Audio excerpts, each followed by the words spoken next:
Bom dia, sejam bem-vindos. Está todo mundo ouvindo bem? Só para fazer um pequeno teste, todo mundo ouvindo? Vocês podem colocar nessa área question aí, colocar que sim e tal. Legal, tá, o pessoal está ouvindo bem aí. Senhores, desculpa o atraso, a gente teve um pequeno problema técnico aí, computador e rede, aí o Java aí deu problema, enfim, coisas aí na nossa área aí de tecnologia. Então vamos começar aqui, não vou me alongar muito, a gente já está um pouco avançada a nossa desculpa. E essa nossa próxima apresentação, nosso ciclo em comemoração ao GISDAY, o tema é geomarketing. A gente chamou aí o nosso grande parceiro, a Cognite, para fazer uma certa apresentação mais aplicada, né? Eu acho que já existe, talvez consolidando aí um certo conhecimento base do que é o geomarketing, assim, no seu conceito mais amplo e básico. Então a gente resolveu trazer exemplos aqui um pouco mais focado, direcionado em uma das frentes aí, que é exatamente o ponto de venda, é uma das principais frentes que se tem. Então eu passo a palavra ao Reinaldo. Reinaldo, você está ouvindo? Eu tô. Você está me ouvindo também, Zé? Estamos sim. Então Alô? fique à vontade aí. Senhores, vocês podem fazer as perguntas nessa área questions que está aparecendo aí, que ao final a gente vai abrir as perguntas. Obrigado, senhores. Reinaldo, por favor, fique à vontade. Bom dia a todos. É um prazer estar aqui com vocês, falando desse tema que é tão interessante para a gente, é nosso dia a dia, não é o dia a dia de todos vocês. É um tema que nós somos apaixonados e a gente vem trabalhando através de webinars e outros cenários, na divulgação das aplicações e das capacidades analíticas e de negócios que são relacionadas ao geomarketing de modo geral. Hoje nós vamos falar sobre uma aplicação em particular, tá? E, de certa forma, talvez seja a mais clássica do geomarketing, que é aplicar técnicas de geomarketing para decidir com relação à expansão de uma rede de PDVs. O que não é tradicional no que a gente vai ver é a forma como a gente fez isso. A Cognatis procura sempre inovar as suas metodologias a cada caso, a cada cliente, porque os clientes não são iguais, né? Eles trazem necessidades diferentes, eles trazem informações diferentes, disponibilizam informações diferentes e a gente se adapta, então, ao que tem na mesa, né? E numa dessas ocasiões, nós desenvolvemos uma metodologia que eu vou compartilhar aqui com vocês, que a gente entendeu ser muito bem sucedida, até não só entendeu qualitativamente, mas quantitativamente, como nós vamos ver, e eu espero que vocês gostem. O Zé Augusto já disse, as perguntas vão ficar para o final, mas, por favor, façam-as, elas são sempre bem-vindas. O que a gente não conseguir endereçar durante o nosso bate-papo, a gente vai endereçar mais tarde. E, novamente, é um prazer estar aqui com todos vocês. Eu agradeço ao Zé Augusto e ao LabGIS a oportunidade.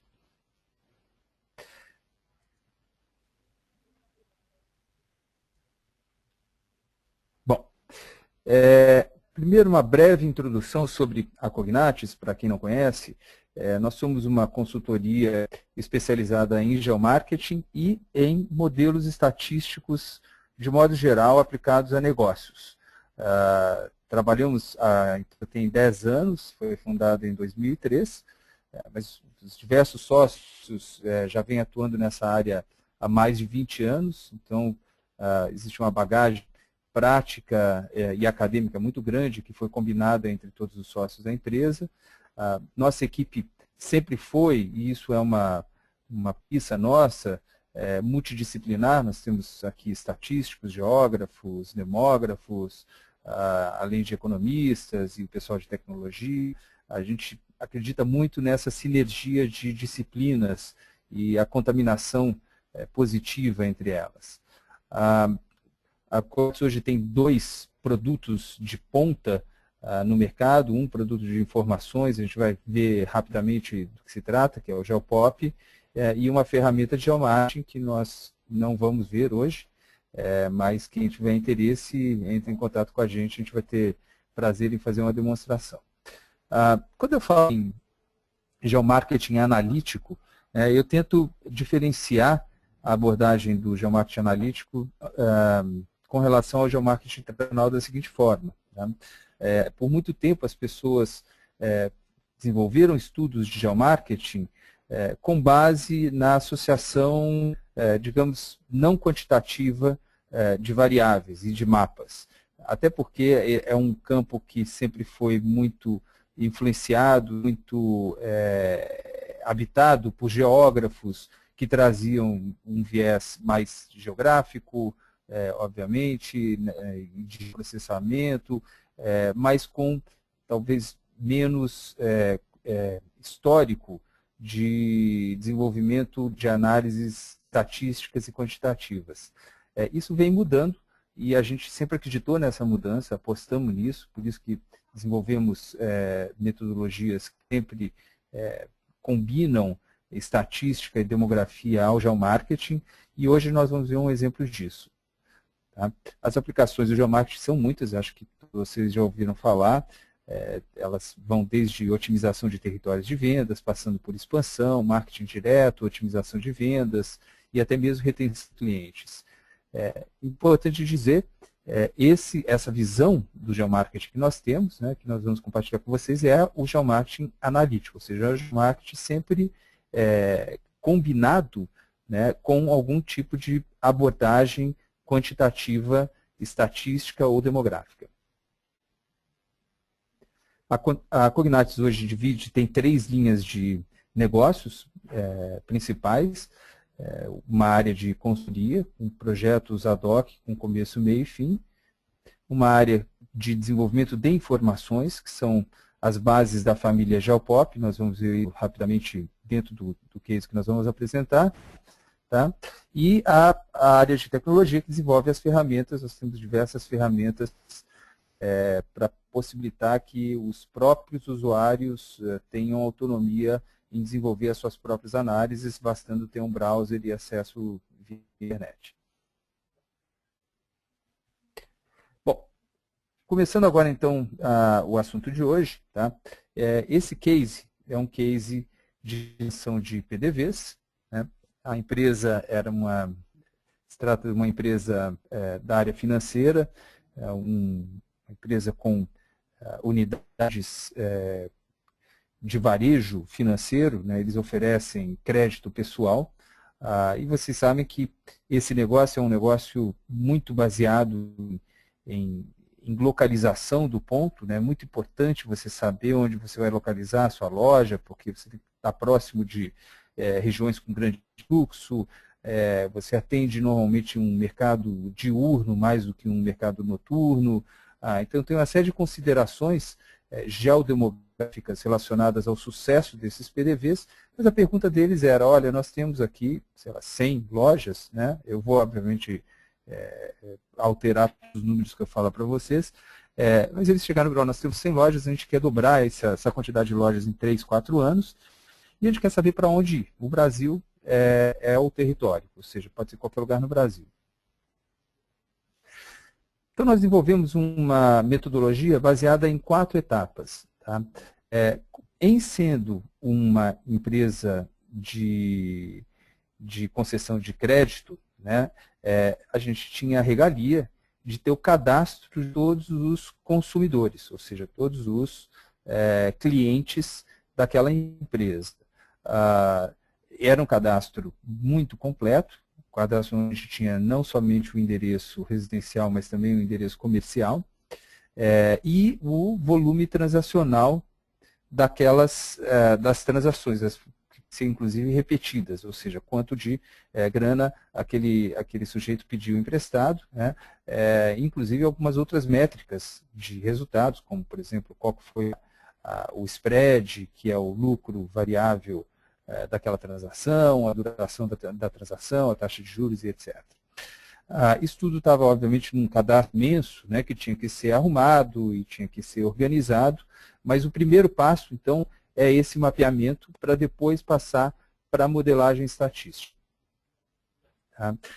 Nesse momento, tá, o que nós definimos foram áreas de influências. Obviamente, aqui eu estou fazendo um desenho de uma área circular. Essas áreas não são circulares normalmente, elas respeitam barreiras naturais e artificiais, mas para fins ilustrativos, imaginar que esse ponto central, roxo, tá, seja a minha unidade de venda, o meu PDV, e os pontinhos vermelhos e azuis sejam clientes, consumidores. Né? E você vê que eles estão espalhados em todos os setores censitários naquela proximidade.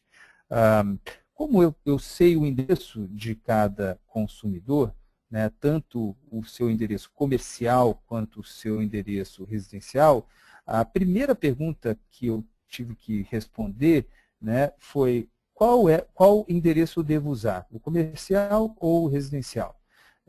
Eu não posso usar os dois, senão eu vou duplicar, vou apresentar aquele consumidor que gerou uma transação somente 2 vezes. Né? A resposta foi, olha, vamos fazer um desempate para cada um deles, a gente olha qual é o mais próximo e atribui aquele endereço àquele consumidor. Tá? Dessa forma, nós dividimos o processo de modelagem em duas. Um para consumidores residenciais e outro para consumidores comerciais. Tá? O nosso objetivo aqui é conseguir descobrir por que certos setores censitários geram mais negócio que outros. Né? Então, a gente tem aqui, por exemplo, esses números são fictícios, né? Mas você tem aqui a evidência de que os setores censitários, diferentes setores censitários, né, geram ou geraram, num determinado período, volumes de transações diferentes naquele ponto de venda. A pergunta é, por que alguns setores geram mais volume transacional que outros? Tem uma série de coisas que devem estar relacionadas a isso. A gente sabe que distância do setor censitário até aquela loja é um dos fatores. Né? A distância daquele setor censitário a outras lojas da mesma rede ou concorrentes também é um fator importante. E, por fim, eu tenho toda a bateria de informações geodemográficas, ou seja, as características da população daquela região, né, daquele setor censitário, dizendo, seja a população que trabalha no setor, quando eu estiver modelando o endereço comercial, ou a população que habita, que reside na região, quando eu estiver modelando a transação oriunda de um consumidor residencial. Tá? Tudo isso, né, eu sei, vai me ajudar a explicar por que alguns setores contribuem mais do que outros. Então, o que nós tivemos que fazer foi, depois que a gente compilou, né, a contribuição transacional, né, ou seja, o consumo de cada setor censitário com relação àquele ponto de venda, né, nós passamos a organizar todas as informações que podem explicar a variação entre essas contribuições entre os diversos setores censitários. Tá? Começando com informações geodemográficas, que vão caracterizar essa região. Aí a nossa principal fonte foi a nossa base de dados GeoPop, que é uma base dividida em uma base imensa de dados geodemográficos, tá, cujas fontes principais são, em sua maioria, fontes públicas, mas tem diversas outras fontes misturadas. O GeoPop, na verdade, é digamos assim, um grande identificador analítico, né, onde entram uma série de dados brutos e não normalizados e desorganizados, e eles saem todos preparados para serem utilizados, eles saem úteis do outro lado. Né? Nós dividimos hoje o GeoPop em 6 grandes blocos de informações.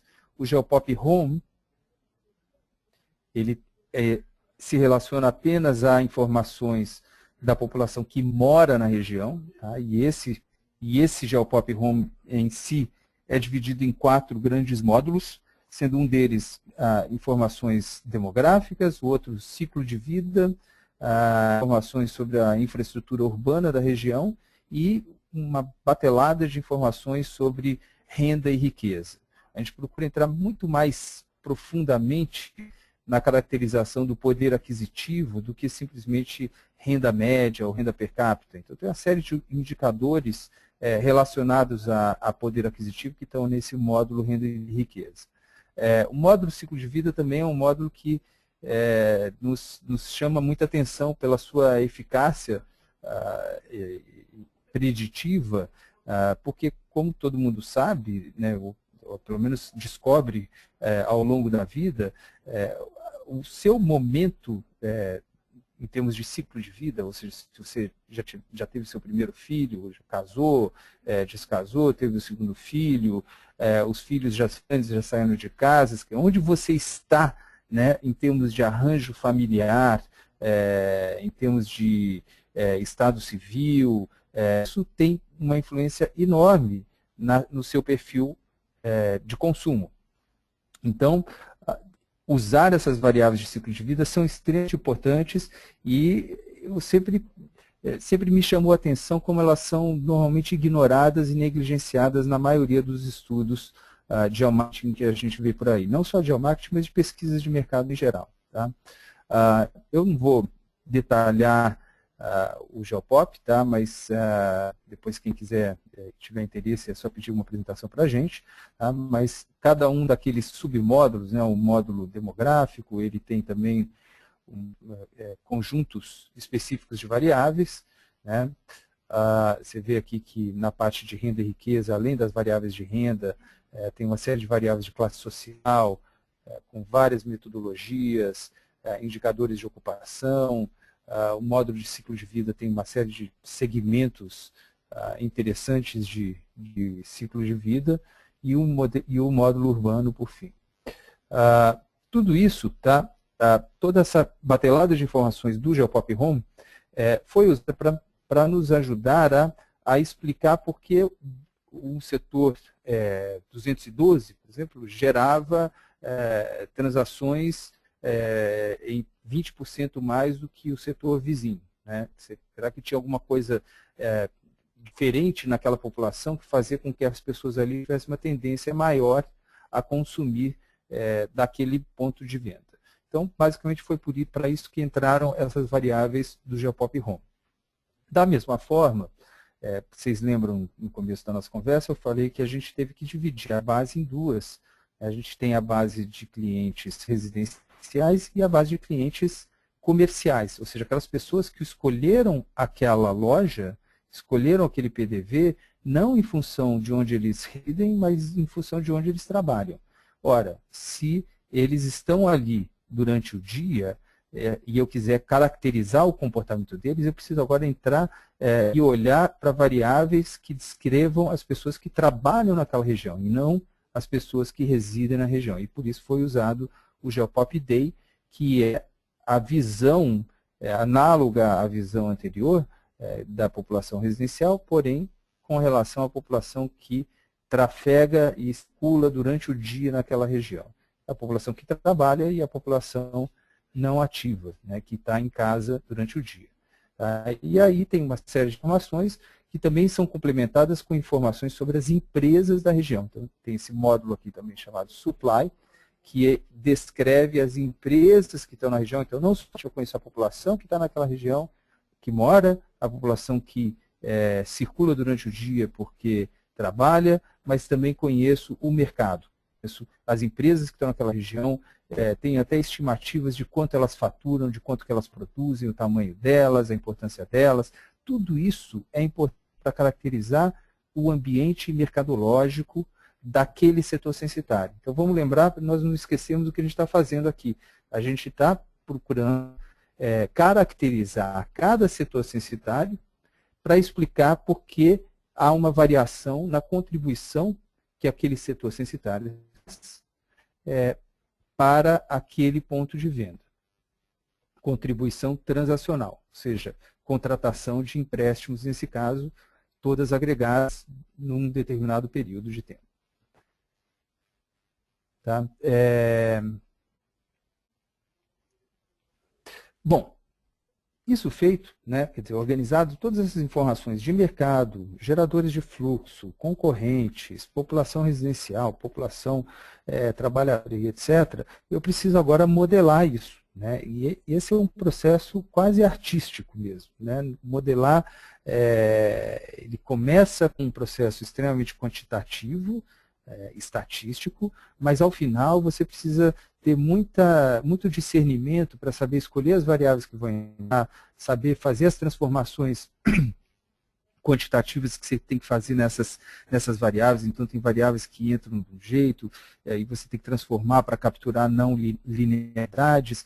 Existe todo um trabalho bastante artesanal, diria, né, nesse processo de modelar. Por isso que a gente chama modelar, que na verdade o que a gente está procurando um modelo, né, um conjunto de equações que se modele, que se ajuste, né, às diferenças entre esses diversos setores censitários, né, que explique, então, essas diferenças entre esses setores censitários, em termos das respectivas contribuições para os seus respectivos pontos de vendas. Tá? Esse é um processo que normalmente leva algumas semanas. Tá? Nesse caso aqui, ele teve uma complicação a mais, que foi o fato de nós termos encontrado muitos setores censitários com zeros.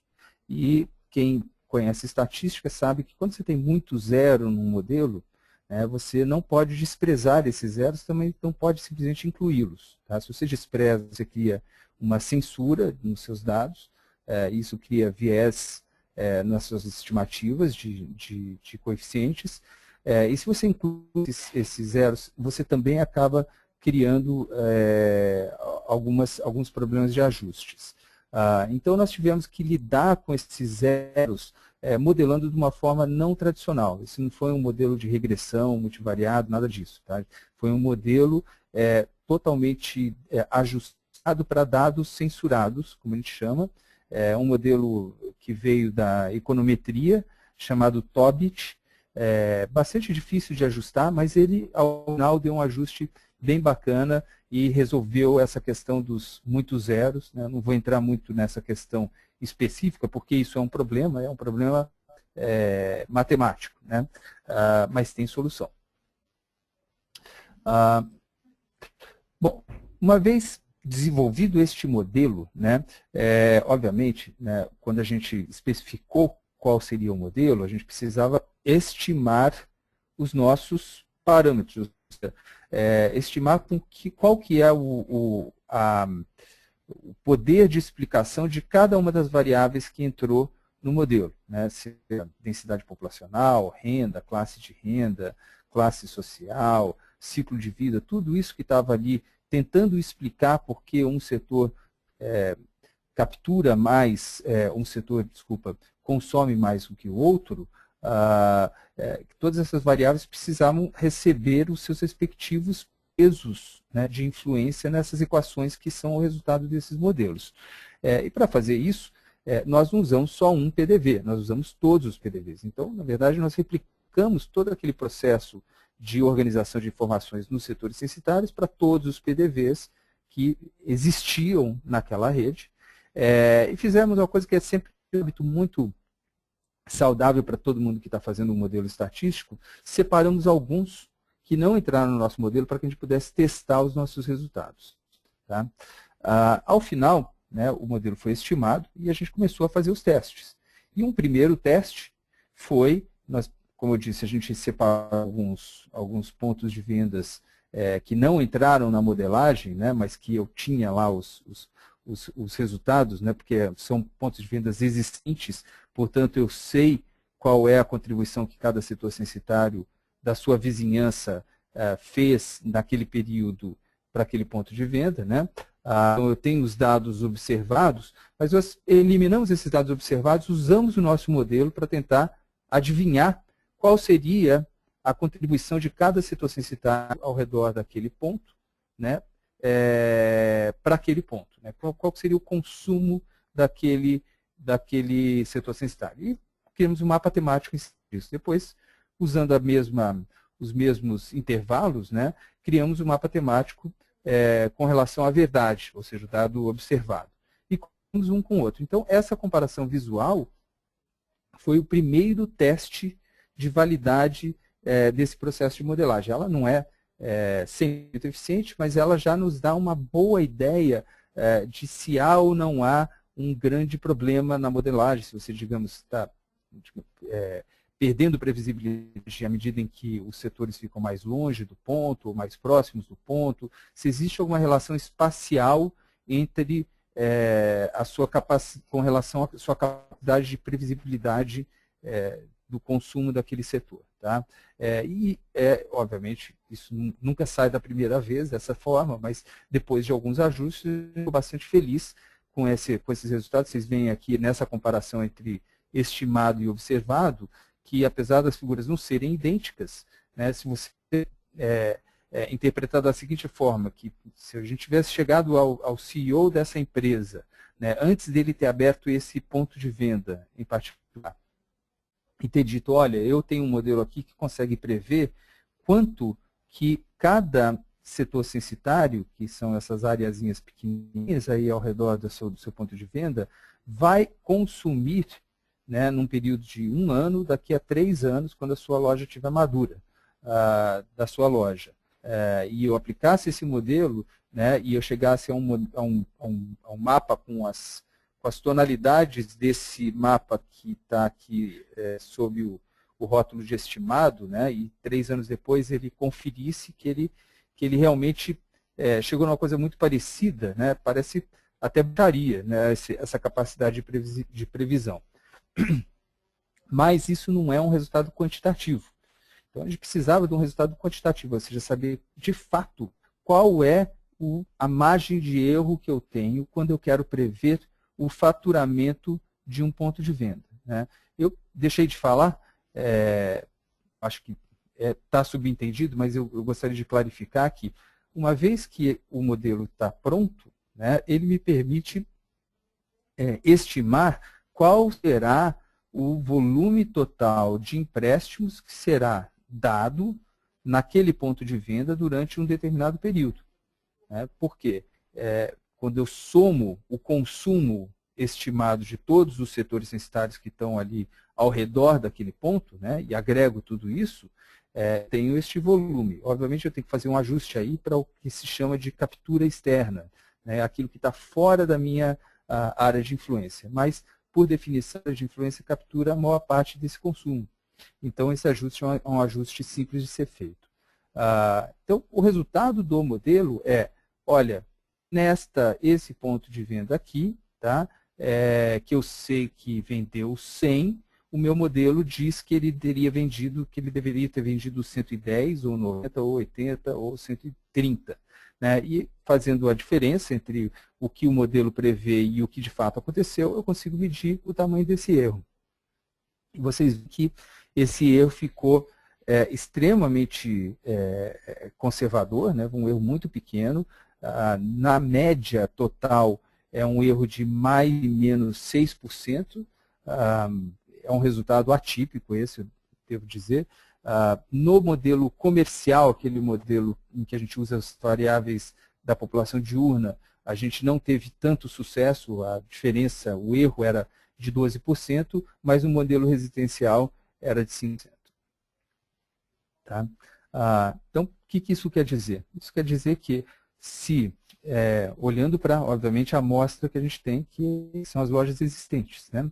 Se eu usar o meu modelo para adivinhar qual que é o volume faturado por aquele ponto de venda num determinado período, né, eu consigo fazer isso simplesmente olhando as características do entorno daquela região, né, eu consigo uma acurácia de mais e menos 6%. Obviamente, né, aqui a gente está falando do mundo controlado, ou seja, das lojas que existem. Né? Esse erro vai ser maior quando você for para o mundo não controlado, que é o interesse dessa empresa. Ela está querendo expandir, para isso que ela está fazendo essa mudança, para saber agora quanto que ela vai conseguir faturar num novo ponto de venda em qualquer lugar hipotético. Né? A gente sabe que o erro vai ser maior, mas como a gente já está partindo do erro muito pequeno, né, a gente tem motivos para acreditar que esse erro vai ser um erro bastante modesto também. Bom, então o próximo passo, né, agora que eu sei, eu tenho, né, entre aspas, aí, a fórmula mágica que transforma as características de todos esses setores censitários que estão ao redor de um ponto de vista, em contribuições ou consumo com relação àquele ponto de venda. E eu posso somar isso e saber qual que é a expectativa de faturamento daquele ponto de venda, eu posso fazer isso para pontos de vendas hipotéticos, né? Então, no quadrante superior esquerdo, aquele pontinho vermelho seria a localização de uma nova loja, de um novo ponto de venda, tá? Hipotético. Ele está num lugar em que não existe um ponto de venda. Porém, para que eu calcule qual é o faturamento esperado, o que eu tenho que fazer? Eu tenho que criar aquela área de influência abstrata, né, ao redor daquele ponto.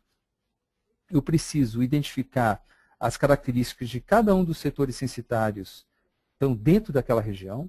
Eu preciso aplicar o meu modelo. O meu modelo vai me dizer qual que é a contribuição que cada um dos setores censitários vai ter com relação à loja, né? Vai ter para a loja, desculpa.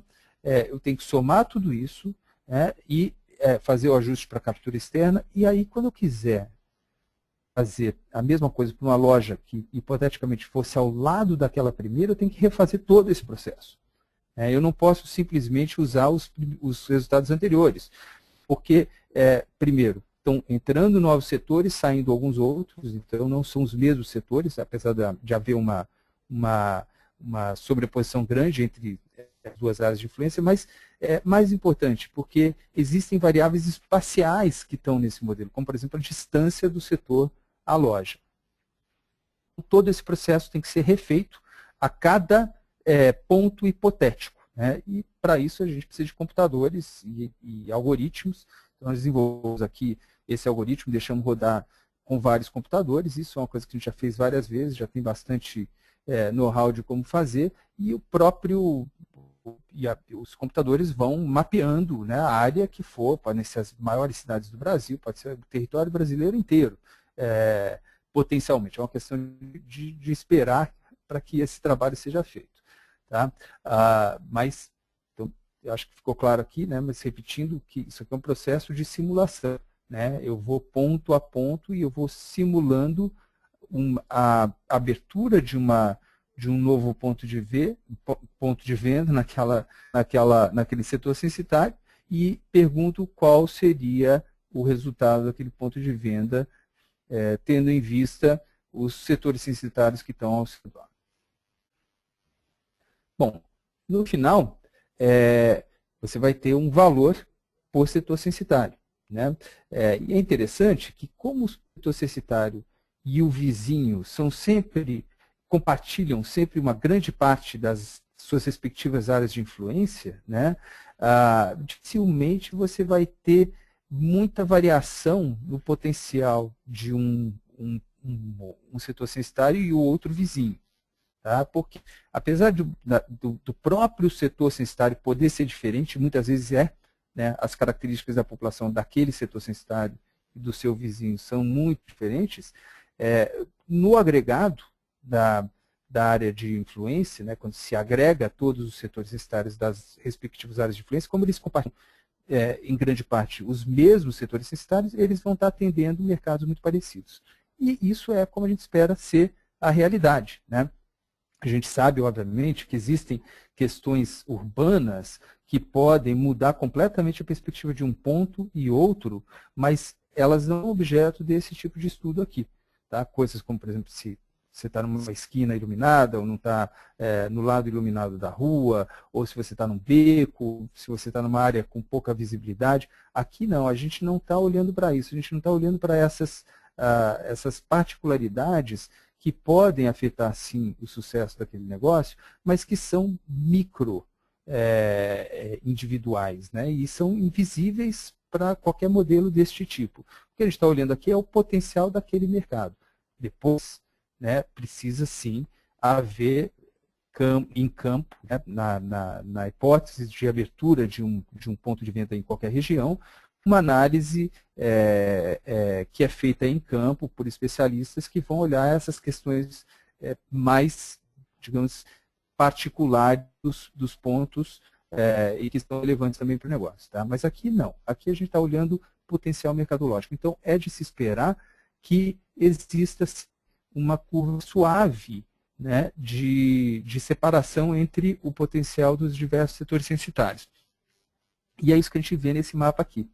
Esse é um mapa temático em que a gente representa o potencial daquele setor censitário, lembrando que o potencial do setor censitário não é o do setor censitário, mas sim da vizinhança. Né? E a gente vê que, obviamente, como é um mapa temático, né, e ele tem cores discretas, ele aparece uma variação discreta entre as cores, mas a gente vê que são variações suaves. Interessante também, isso aqui é uma cidade praiana, você vê que não necessariamente a região que está na praia é a região que tem mais potencial, até porque, apesar dessa região estar capturando um fluxo importante, né, que é o fluxo que essas vias geram, eles também estão perdendo um pedaço do mercado, porque eles têm à sua frente o mar. Né? Então, isso tudo também acaba sendo capturado pelo modelo. Outra coisa que é capturada por esse modelo, automaticamente, é o efeito concorrência, que nem sempre é negativo. Né? Alguns clusters de concorrentes atraem um volume importante de clientes para a região, que acabam sendo compartilhados entre as diversas lojas, os diversos negócios daquela região. Tá? Mas saber se a concorrência é positiva ou não requer olhar os dados. Né? E acho que a grande lição desse modelo e desse case, e é uma lição que a gente leva muito a sério na Cognatis, em todo tipo de estudo que a gente faz, é que a gente tem que ouvir mais os dados do que mesmos. A gente pode fazer inferências sobre os modelos, sobre os estudos, mas a gente primeiro precisa explorar da melhor forma possível e o mais profundamente possível as informações que o próprio cliente já tem sobre a natureza do seu negócio. Tá? Esse aqui é um último mapa que dá um zoom, né, naquele primeiro, só para mostrar que existem regiões em que, apesar digamos, da concentração de concorrentes, né, é uma região ainda com potencial. Tá? Bom, gente, é isso. Eu vou abrir agora devolver agora para o Zé Augusto, abrir para perguntas, mas volto a dizer, se vocês quiserem fazer perguntas também por escrito, isso é possível, a gente demora alguns dias, mas procura responder todas elas, e às vezes até com mais dado do que a gente consegue responder assim durante o seminário. E também convido todos vocês para conhecer os nossos serviços, os nossos produtos, tanto no nosso website, que é cognatis.com, mas até principalmente na nossa página do LinkedIn, onde a gente está sempre com novidades e compartilhando posts com informações, com curiosidades sobre bairros brasileiros, e também com convites para webinars e cursos em que a gente vem desenvolvendo em parceria com o LabGIS. Zé Augusto, é com você. Obrigado, Reinaldo. Bem, senhores, vamos abrir a pergunta, então. Agradeço muito aí a apresentação. Nós temos algumas perguntas aqui, Reinaldo. Se me permite, eu faço aqui para você. Uhum. Nós temos duas perguntas aqui que eu acho que eu posso juntar em uma, que é do Pedro de Quiran, ou de Cran, no caso. Ele gostaria de saber a fonte de informações do Geopop, de onde vem a informação sobre os trabalhadores, e também qual é a fonte aí de informações do supply, se o supply está a nível aí de setores censitários. Olha, eu prefiro não falar de bases de dados agora, Zé, porque isso é um produto da Cognatis, acho que não é nem o propósito aqui ficar divulgando um produto da empresa. Eu realmente estou mais interessado em compartilhar uma ideia, uma metodologia, uma forma de abordar e desenvolver o estudo. Mas, por favor, diga a todos que tiverem interesse no Geopop e nas suas fontes, nas suas metodologias, para entrar em contato conosco. Podem entrar em contato comigo mesmo, reinaldo.gregory@cognatis.com.br, ou no e-mail corporativo, e isso eventualmente vai chegar a mim também, cognatis@cognatis.com.br, e a gente vai ter prazer em compartilhar com vocês. A gente tem bastante material que explica não somente as fontes, mas as diversas metodologias que são usadas para fazer com que as informações sejam rateadas entre setores censitários, normalizadas, as projeções demográficas, que usam também uma metodologia bastante singular e desenvolvida por nós. Também desenvolvemos a metodologia para fazer as previsões de mudanças de distribuição de renda dentro dos setores censitários. Então, tem bastante assunto aí que a gente vai ter muito prazer em compartilhar com todos os interessados, mas eu prefiro não entrar nesse nível de detalhe agora, porque se a gente entrar, a gente provavelmente vai ficar sequestrado por esse tema até o final dos nossos minutos aqui. Ok. Bem, o Leandro Martins fez uma outra pergunta aqui. O fato de a empresa ser financeira facilita, mas como faria a estimativa se não houvesse dados iniciais de clientes, ou se for para a abertura de um primeiro ponto de venda? Tá, ótima pergunta. Não faríamos nada do que fizemos. Tá?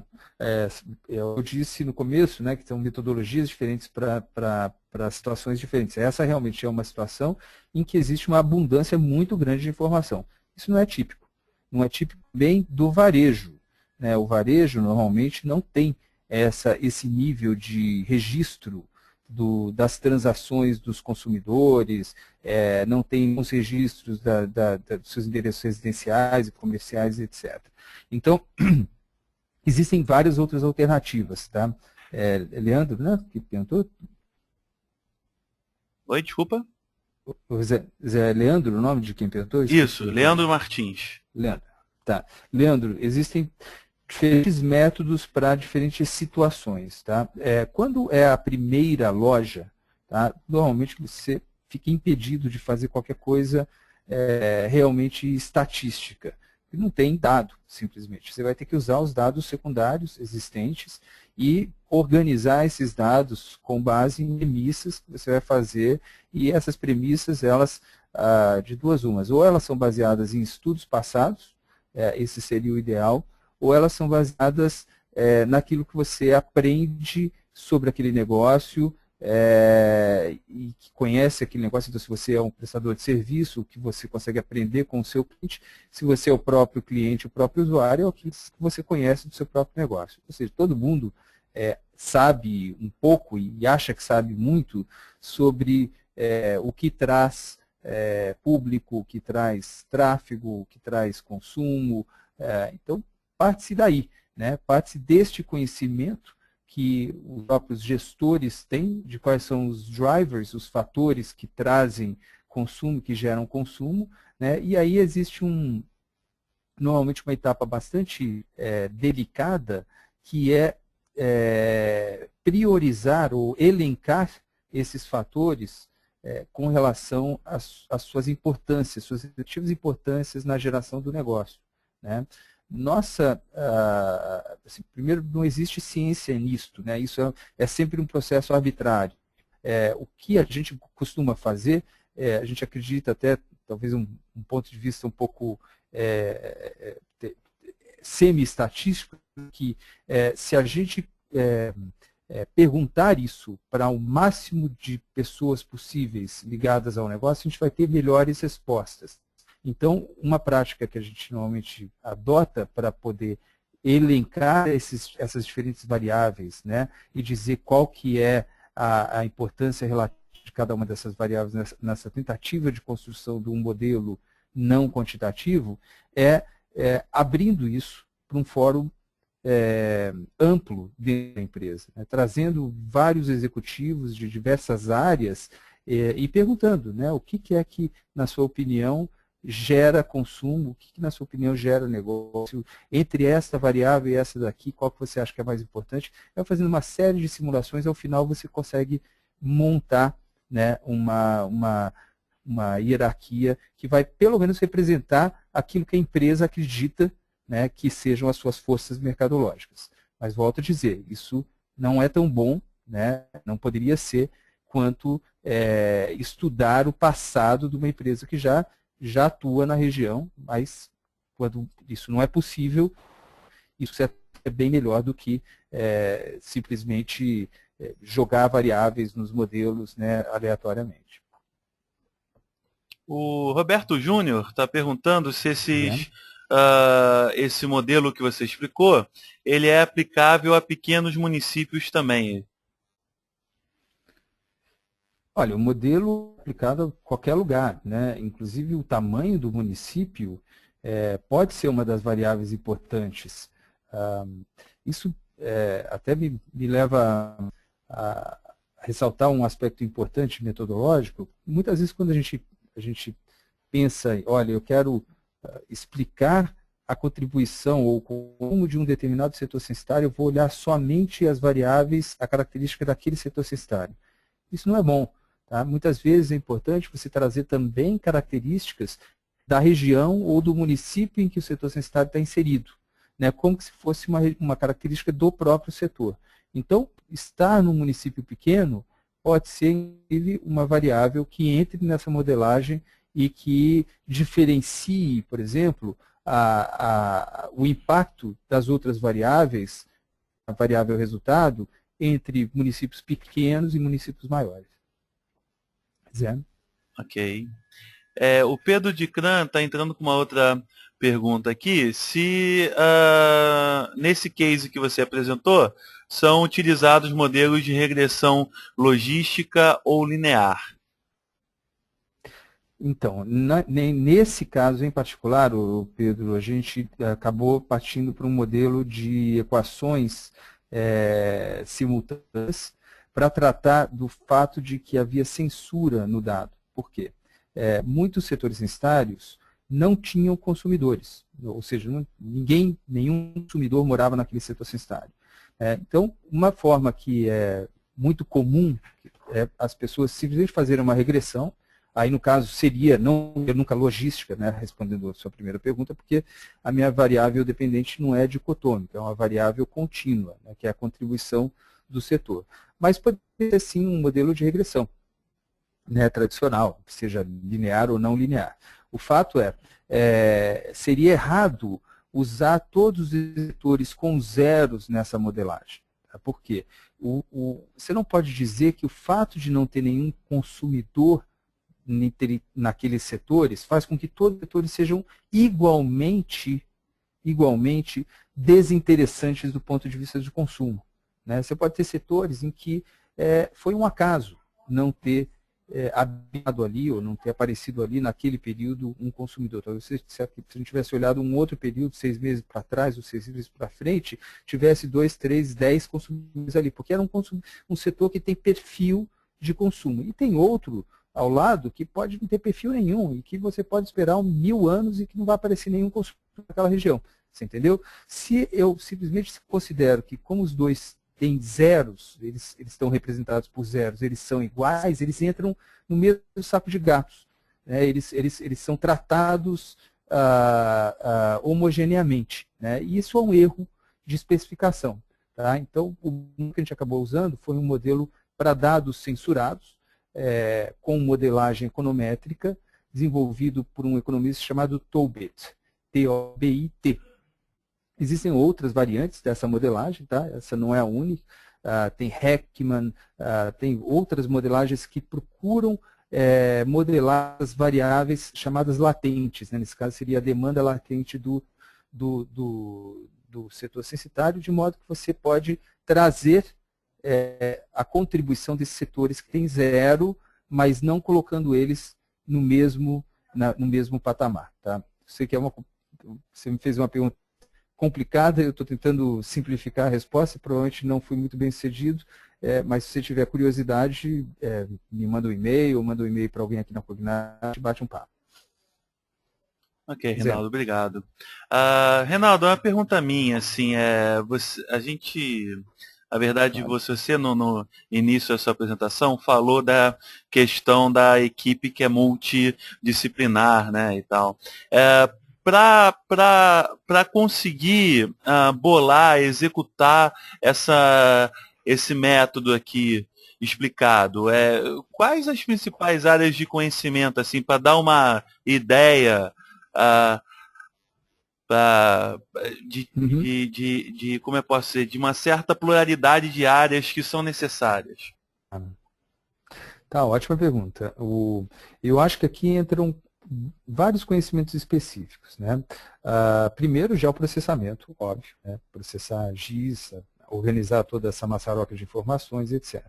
Eu estou aqui até abstraindo nessa resposta a própria criação da informação geopop, que digamos, já estava pronta quando a gente começou a modelagem, mas que também, né, por si só, requer uma equipe multidisciplinar. Uma equipe multidisciplinar, na verdade, com as mesmas características da equipe que desenvolveu o projeto. Então, primeiro, a turma de geoprocessamento é essencial. Você precisa também dos estatísticos para operacionalizar a modelagem. Tá? Mas aqui foi essencial ter a visão de um econometrista. Nesse caso, eu mesmo trouxe essa contribuição, porque apesar de eu ser demógrafo de doutorado, eu estudei bastante econometria para desenvolver minhas pesquisas, enfim, na época. E econometria tem, digamos assim, uma faceta um pouco diferente da estatística. Ela traz modelos um pouco diferentes que são mais adequados para a modelagem de fenômenos sociais. E, na verdade, o consumo é um fenômeno social. Então, é um fenômeno em que você está trazendo informações demográficas, geodemográficas, de renda, de poder aquisitivo. Então, esse tipo de modelagem é muito típico dos econometristas e dos demógrafos que trabalham com econometria. Então, esse estoque de sofisticação final da econometria foi muito importante na nossa modelagem. Mas eu diria assim que em modelagens mais tradicionais, o que você precisa é do pessoal de geoprocessamento, pessoal de estatística, né, um bom diretor de operações para ter a visão do todo do projeto, né, e, obviamente, o pessoal de negócios.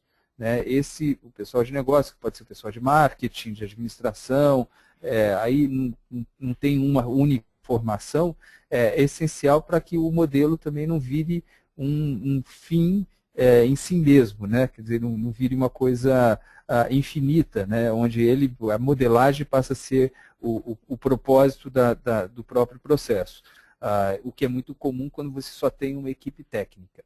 Então, acho que resumidamente é o processamento e estatística, preferencialmente com apoio de econometria e demografia, né? E o pessoal de negócios trazendo a conexão com o mundo real e a aplicabilidade do projeto. Obrigado, Reinaldo. Bem, a gente já está Zé? com o nosso tempo um pouco avançado aí, então gostaria de agradecer a presença de todos. Reinaldo, obrigado aí pela sua ótima apresentação. Lembrando a todos que a gente vai enviar o certificado de participação por e-mail nos próximos dias e vamos colocar à disposição também aí associado ao nosso site, onde é que a gente bota todas as nossas gravações. Então, é isso, senhores. Obrigado aí. Acompanhem também as nossas próximas atividades no nosso canal, que eu passei o link no início da apresentação. Tem outras apresentações sobre esse mesmo tema e outros diversos temas. Agradeço a todos a participação. Reinaldo, obrigado aí. Uma boa tarde a todos, um bom almoço e até a próxima. Obrigado, hein? Obrigado a todos. Boa tarde.